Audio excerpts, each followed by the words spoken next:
Welcome to Unit 5 on Oceania. Let's look at the requirements. Start off by reading the Unit 5 introduction. I know that you might be accustomed to skipping this because there's not a whole lot of content here, but it does set the tone for this particular unit and make connections to past units as well as future units. There may also be some important information occasionally that corrects something in a homework assignment or draws attention to a certain requirement. Next up, read the study guide. In this study guide, you'll see the reading assignments. Make sure to read everything in this document. That'll highlight the most important aspects of this chapter and this unit. It'll also have additional resources for you to view and download. Next, go to the discussion board. Click on the grading rubric to see what the expectations are for how much effort you should put into it. Click on the discussion board button, and this week the question is, could you be a missionary to another culture?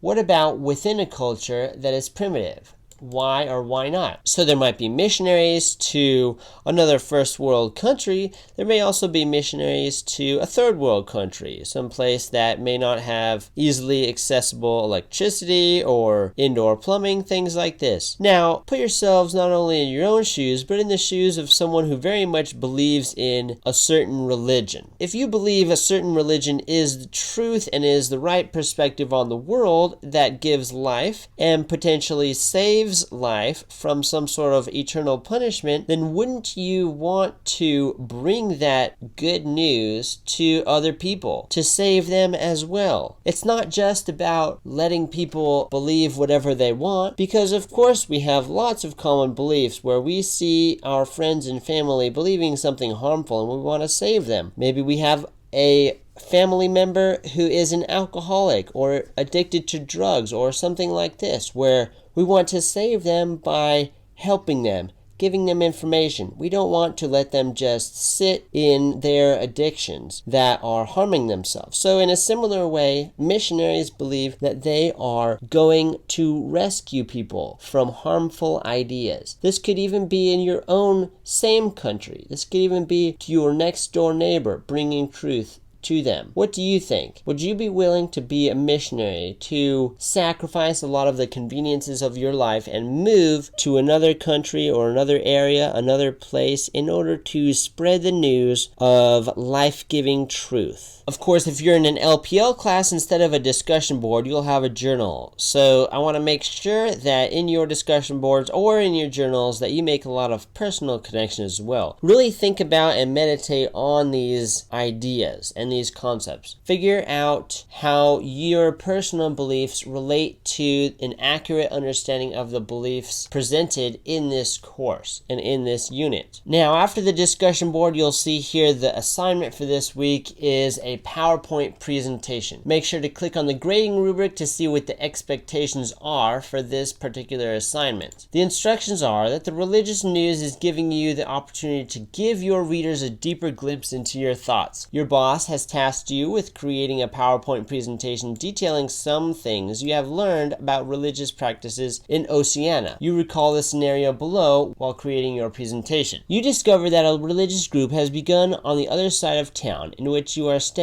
You begin attending some of their worship sessions and find that the people are quite welcoming. After attending a few sessions, they invite you to live within the community they have established. It sounds like a great opportunity, and you begin to consider the offer. While talking with your neighbor who attends church regularly about the new religious group, she informs you that this group is most likely a cult. She has witnessed the members beginning to build large walls around their compound and bringing in supplies, specifically weapons, on regular accounts. She also points out that this group resembles a cult based on her own knowledge of previous incidents. She concludes by cautioning you against moving into the newly formed community, noting that cults tend to have a very drastic views and practices compared to other religions. You assure her you take her cautions to heart while making your decision. Will you join the cult or not? So for your presentation, you must include the following components. First off, create a chart comparing and contrasting the views of sacred items, practices, or other areas of oceanic cults compared to that of one religion disclosed so far in the course. All right, so make sure that you've got an accurate understanding of that one religion as well as these oceanic cults. Now here's an important thing for this particular assignment. You have to have some kind of a working definition of what a cult is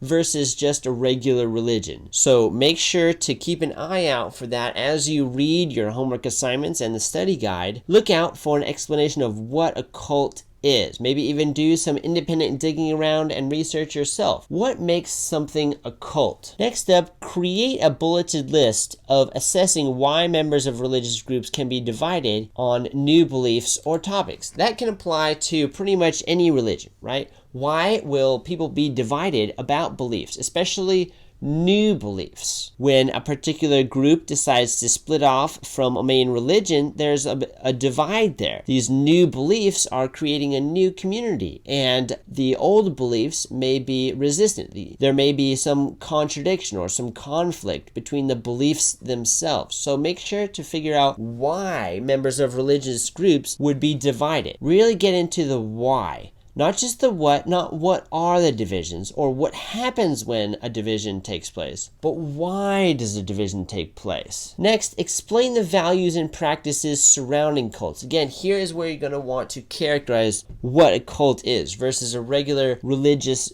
group. The difference between a cult and a religion is not just time and size. It's not just that cults are new or that cults are small. They may become very big, even bigger than some mainline religions. It's not just about size, and it's not just about time. It is about certain practices. So go ahead and try to characterize what a cult is. Try to get a very accurate understanding of that. That will serve you in a lot of areas in the future. Next, justify your chosen action based on the provided scenario. So now that you've got these three sort of background bits of information, now delve into the scenario. Now here's the deal. Your presentation must be a minimum of 5 slides, not counting the title slide and the reference slide. Right? But that's a minimum. Really, if you want to do it justice, you're going to want to provide more than just 5 slides. Some of these different points right here are going to take more than 1 slide to clearly present. And remember that this is a presentation, so you're going to want to do it in a way that is very aesthetic and pleasing to the eye. It's a presentation, not just a paper. These are slides, not pages. So present it in a pleasing way. Pretend that you're actually trying to convince a group or a committee of something, trying to make it persuasive and winsome in your presentation. Remember that for each slide you should provide a title and include an introductory sentence per slide. So even if you just have a chart, make sure that there's at least one introductory sentence explaining what this slide is about. You do not need to utilize the notes section or audio for this presentation. Some programs like Microsoft PowerPoint will have an area where you can add notes, sort of kind of like footnotes to each slide. You can also add audio. Don't bother with that. That doesn't always come through when you upload your file. Just leave all of the content on the slides themselves. Include at least one image in your presentation. I don't know how many presentations you've seen,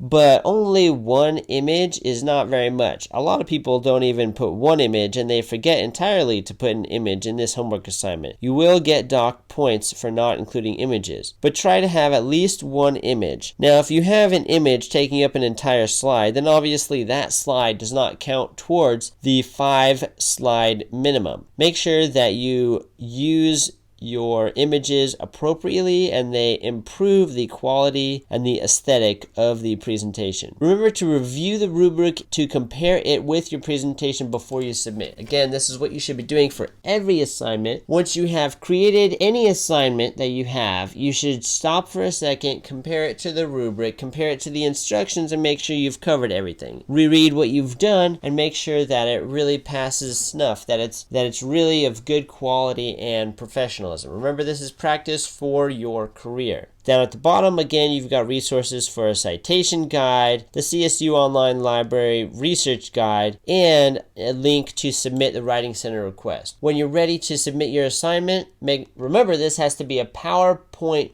file type. So if you use, for example, Google Slides, which I often use, make sure to download it as a PowerPoint file type. If you can't figure that out, you can at least do a PDF file type. Click Submit, scroll to the blue dotted line box area, click Browse My Computer, click on your contribution, make sure to click Agree to Submit, and click Submit. That's all I have for this unit, and I look forward to hearing from you over email if you have any questions.